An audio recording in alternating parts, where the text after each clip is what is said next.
안식일이 다 지나고 안식 후 첫날이 되려는 새벽에 막달라 마리아와 다른 마리아가 무덤을 보려고 갔더니 큰 지진이 나며 주의 천사가 하늘로부터 내려와 돌을 굴려내고 그 위에 앉았는데 그 형상이 번개같고 그 옷은 눈같이 희건을 지키던 자들이 그를 무서워하여 떨며 죽은 사람과 같이 되었더라. 천사가 여자들에게 말하여 이르되 너희는 무서워하지 말라. 십자가에 못 박힌 예수를 너희가 찾는 줄을 내가 아노라.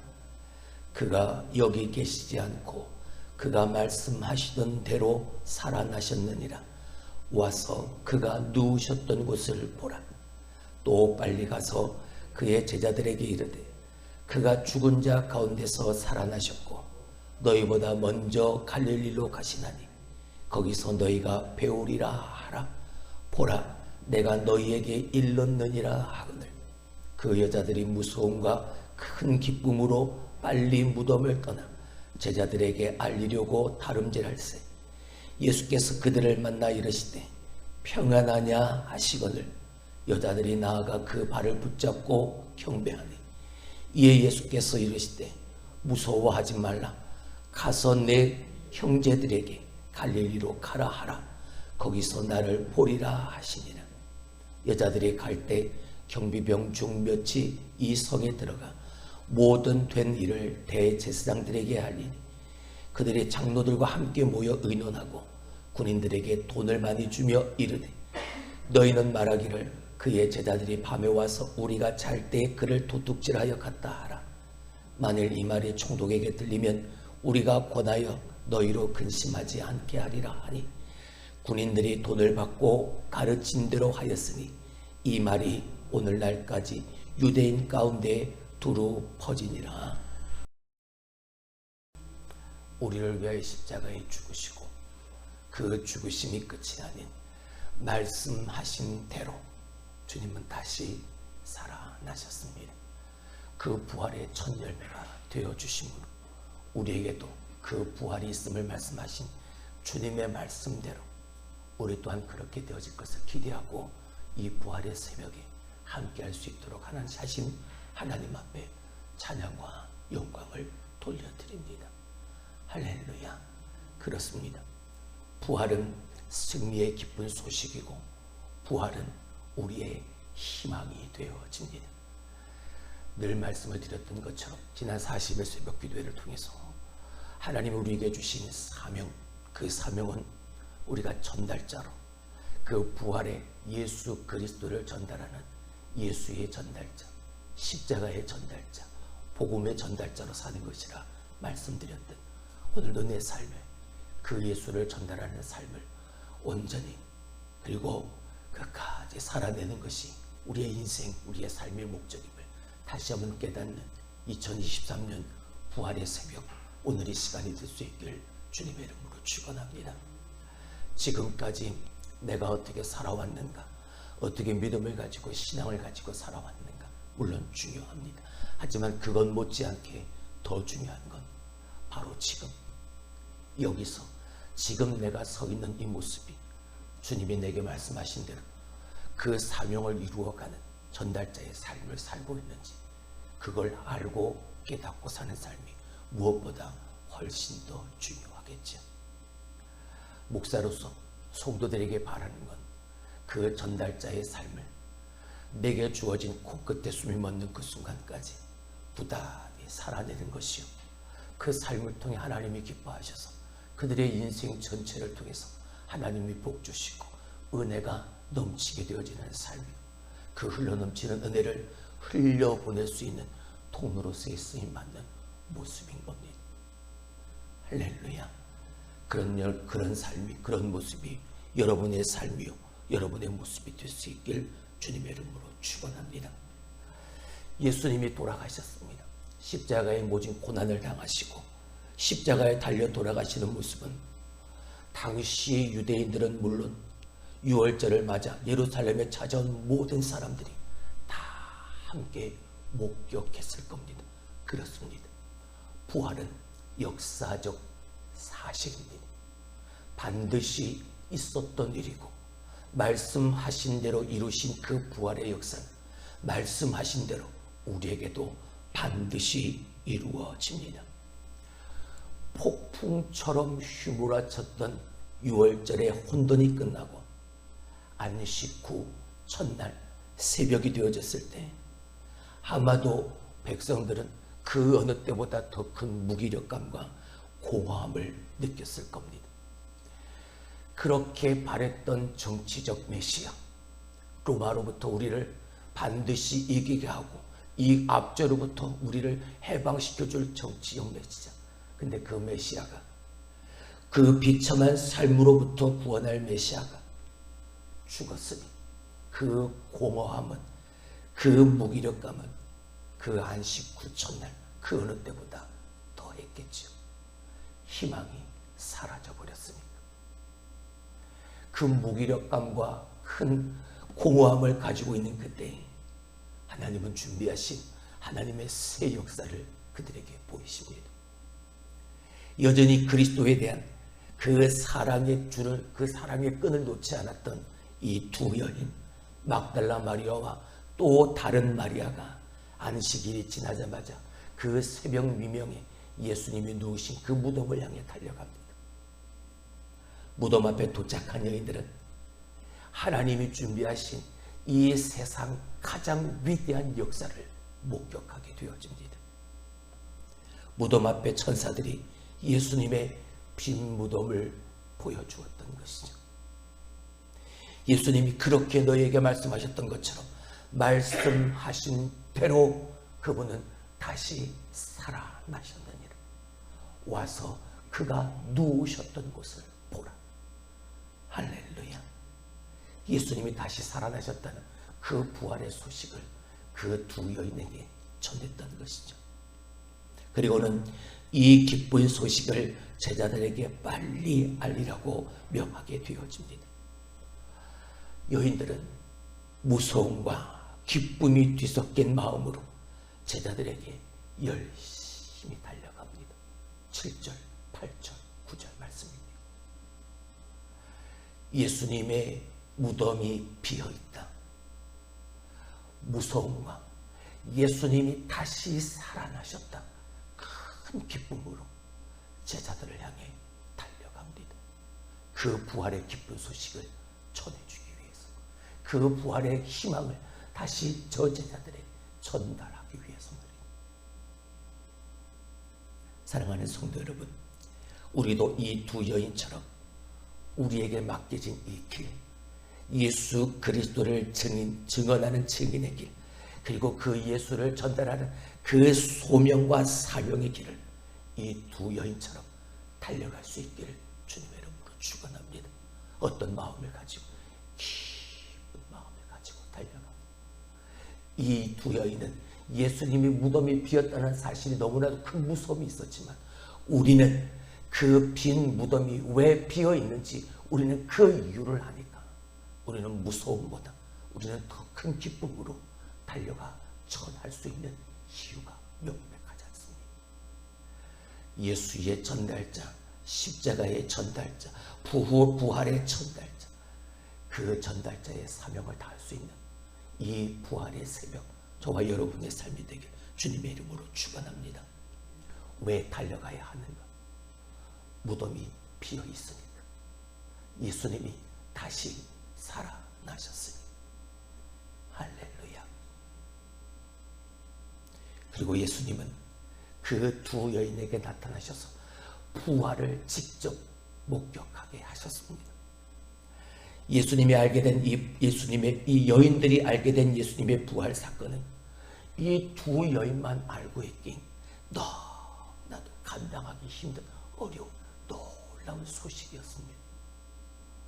천사들의 요구도 있었으니까 어떻게든 이 기쁜 소식을 제자들에게 알리기 위해서 달려갔습니다.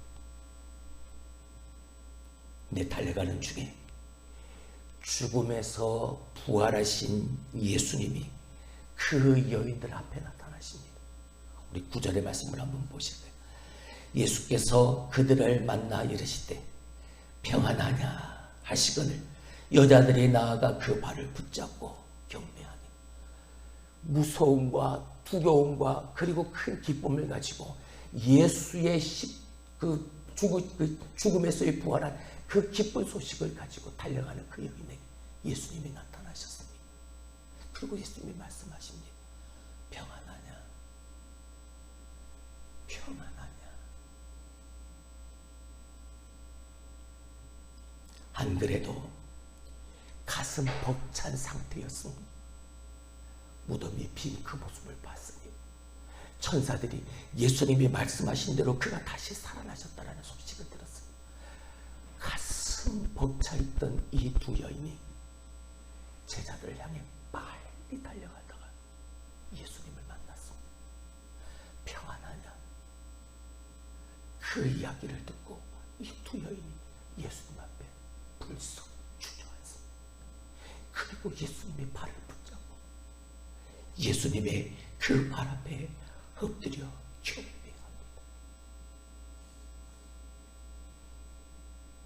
살아나신 예수님을 보고 그 기쁨 속에서 그 자리에서 예수님을 다시 만난 그 자리에서 그들은 주님께 경배를 드렸던 거예요.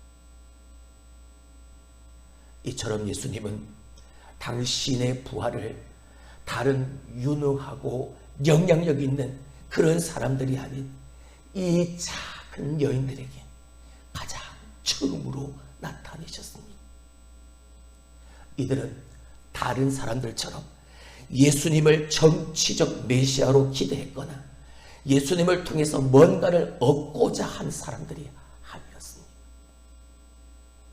예수님의 존재, 예수님 바로 그 자체, 그것을 순수하게 사랑하며 그 예수님만 바라보며 예수님을 따랐던 사람들이었기 때문인 거죠. 그러니까 그의 죽음 이후에도 여전히 변치 않는 마음으로 그 새벽 미명에 예수님의 시신을 처리하려고 그 시신을 챙기고자 새벽 미명에 무덤을 향해 달려갔던 거죠. 예수님도 그들의 그런 순수한 사랑을, 그 마음을 아셨기에 당시의 사회적 약자였고 가장 힘없고 아무도 주목하지 않았던 이 막달라 마리아와 다른 이름의 마리아를 주님은 만나 주셨던 겁니다. 이 위대한 부활의 사건을 가장 먼저 그들에게 보이셨던 겁니다. 사랑하는 성도 여러분, 우리 또한 내가 무언가 세상적 욕구를 채우기 위한 예수 그리스도를 통하여 내가 무언가를 얻기 위해서가 아니라 이 두 여인처럼 주님 그 자체, 예수님 바로 그분을 사랑하기 때문에 주님을 만난 그 자리에서 주님을 예배하고 주님을 따라갈 수 있는 우리들이 될 수 있길 주님의 이름으로 축원합니다. 이게 우리가 주님을, 하나님을 예배하는 예배의 목적인 것이죠. 할렐루야. 사람들의 반응,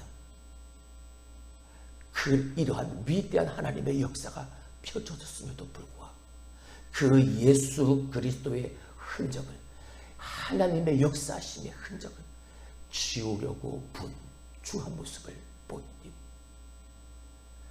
이 세상 가장 위대한 하나님의 역사, 말씀대로 이루신 부활의 역사, 그 역사적 사실을, 그 진실과 진리를 감추려고 했습니다. 마지막 10절 이하의 15절의 말씀을 보게 되어지면 그 부활하신 그 사실을 숨기려는 어설픈 시도를 행하고 있는 사람들의 모습을 보게 되어집니다. 여인들이 떠난 그 시간, 그 무덤을 지키던 경비병 몇이 대제사장들에게 달려갑니다. 두 여인은 부활의 기쁜 소식을 전하려 열심히 달려갔고 무덤을 지키던 몇 경비병들은 대제사장을 향해 달려갑니다. 그리고 그 벌어졌던 상황을 보고하기 시작합니다. 이에 대제사장들은 많은 돈을 주고 그 군인을 매수합니다. 왜요? 이 사실이 퍼져나가면 안 되니. 예수님께서 말씀하신 대로 다시 사신 그 위대한 하나님의 그 구원의 역사가 퍼져나가면 안 되니 그들의 입을 막으려고 시도합니다. 그러면서 말합니다. 군인들이 잠든 사이에 제자들이 와서 시신을 도둑질해 갔다라는 소문을 퍼뜨리라고 말이죠. 여러분, 얼마나 어리석습니까? 얼마나 어설픕니까? 얼마나 허술합니까? 깊은 잠이 들었는데 어떻게 그 예수의 시체를 제자들이 훔쳐갔다는 사실을 알았을까요? 가만히, 아니 조금만 생각해보면 말도 되어지지 않는 이야기인데 이 사실, 이 이야기를 퍼뜨리라고, 너무나도 어설픈 이 이야기를, 허술한 이 이야기를 퍼뜨리라고 많은 돈을 주고 매수했던 겁니다.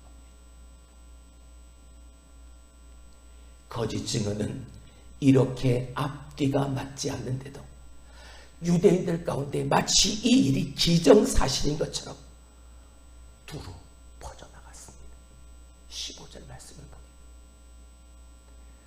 악한 영은, 저 마귀 사탄은 하나님의 위대한 역사적 사건, 그리고 그 역사적 사실, 하나님의 말씀의 진리가 퍼져나가는 걸 방해하고 회방하고 대적하고, 아무리 까봐도, 아무리 생각해봐도 어떻게 이것을 믿을 수가 있을까?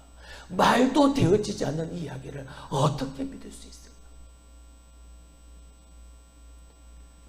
우리나라의 가장 최고 학부를 자랑하는 그곳의 학생들이, 그리고 교수들이 말도 안 되는 그 사실들을 마치 기정사실처럼 믿어버립니다. 이해가 되어지지 않죠. 근데 그 옛날 2000년 전 예수님이 부활하셨던 바로 그 역사의 현장에도 똑같은 일이 벌어져요. 정명석이도 그렇고, 이만희도 그렇고, 박옥수도 그렇고, 말도 되어지지 않는 이야기를 오늘도 말하는, 그것을 사람들이 마치 기정사실인 것처럼 어둠의 영의 세력, 그리고 그 힘과 그 권세를 이기지를 못하고 있는, 사망 권세를 깨뜨리시고 죽음의 권세를 이기시고 다시 사신 하나님의 계획하신 가운데 그 구속적 경륜을 이루시기 위해 나를 위하여 대신 십자가에서 고난받으시고 죽으신 예수님께서 당신이 말씀하신 대로 다시 사셨다. 할렐루야. 이 사실이 믿어집니다. 아니, 믿는 겁니다. 할렐루야. 내 안에 믿어지는 역사, 내 안에 내려하시는 성령님께서 그 사실이 믿어지고 그 사실이 감동, 역사되어져서 그 예수 그리스도를 믿는 신실한 믿음으로 오늘도 그 예수의 부활에 증인되어진 삶을 사는, 세상은 아무리 그 예수의 흔적을 지우려고, 하나님의 역사심의 흔적을 지우려고 아무리 많은 돈을 사람들을 매수한다 할지라도 우리는, 예수 그리스도를 믿는 우리는 그 예수의 흔적을 지우면 아직도 내 안에 살아있는 내 옛자의 흔적을 지워버릴 수 있어야 돼. 사도 바울처럼 이제 이후로는 나를 괴롭게 하지 말라. 내가 내 몸에 예수의 흔적을 가지고 있다. 우리는 그 흔적을 가지고 사는 사람들, 그 흔적을 전달하는 사람들이, 그 흔적을 자랑하는 사람. 봐라. 내게 있는 예수의 흔적을 봐. 예수가 다시 살아나셨고 오늘도 나와 함께 하심을 통해 내 삶의 기적과도 같은 하나님의 역사가 펼쳐지는 걸 봐라. 이게 증인의 삶이에요. 이게 예수의 전달자의 삶이에요. 빈 무덤에 대한 진실은 거짓 증언보다 더 빠르고 더 강력하게 전파되어집니다. 할렐루야.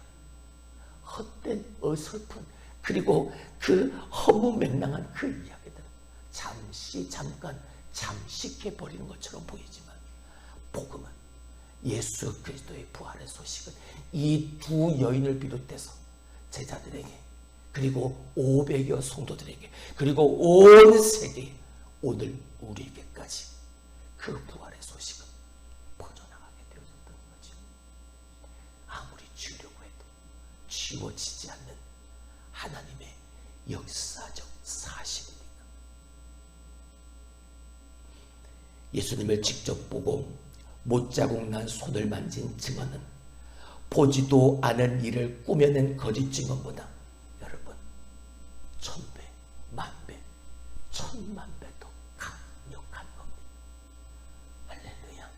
이 세상 어떠한 세력도 그 역사적 사실을 회파할 수가 없습니다.